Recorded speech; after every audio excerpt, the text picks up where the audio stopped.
Here I'll show you how to do a small dent in your car. First we'll start off by mixing up some filler. The ratio is 50 to 1, so as you can see it's just a tiny little amount of hardener with your filler there.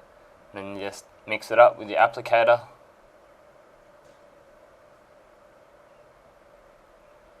And then you find your dent and you just wipe it in very finely. You don't want big edges and lumpy parts in it, so it's what we call skim. That's a nice skim, so it skims in. Once you're happy that you've got it in nicely, you then go around and clean up the edges. As you can see, I've already sanded it back with 320, so I'll get a bit of thinners on a rag and clean up that edge.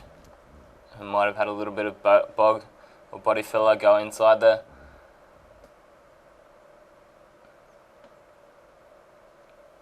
You can see it's in nice and fine, it's not lumpy. Let that dry for 5 or 10 minutes depending on the weather, and then we'll get some 120 to start off with.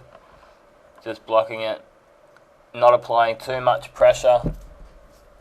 Just let the block and the sandpaper do the work. If you push onto it, then you won't get the desired shape. So you just let the sandpaper and the block do the work here.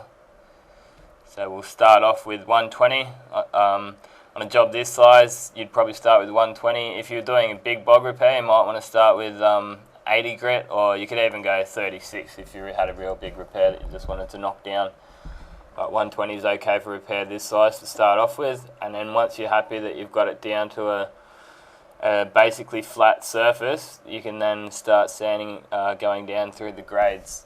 So then after that's been 120'd, we'll give it a quick 180 next, just mainly to get rid of those big 120 scratches so that we can prime over it. Still just getting the shape now. And here goes with the 180 to get rid of those big 120 scratches, because if you primed over that, it would end up shrinking back.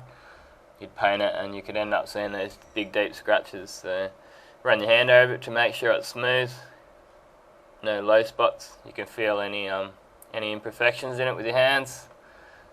So that's 180.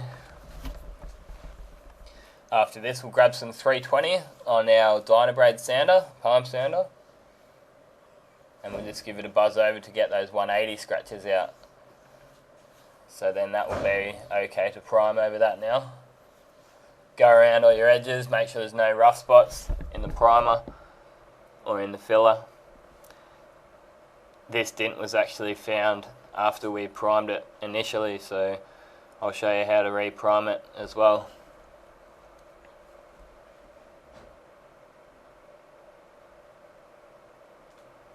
Making sure all those edges are nice and smooth. After that we'll give it a good blow off. You can see it's nice and clean, all blown off. Then we'll quickly mask it up around the edges. Put a few pieces of paper on it, and then we'll put some acrylic primer over this one.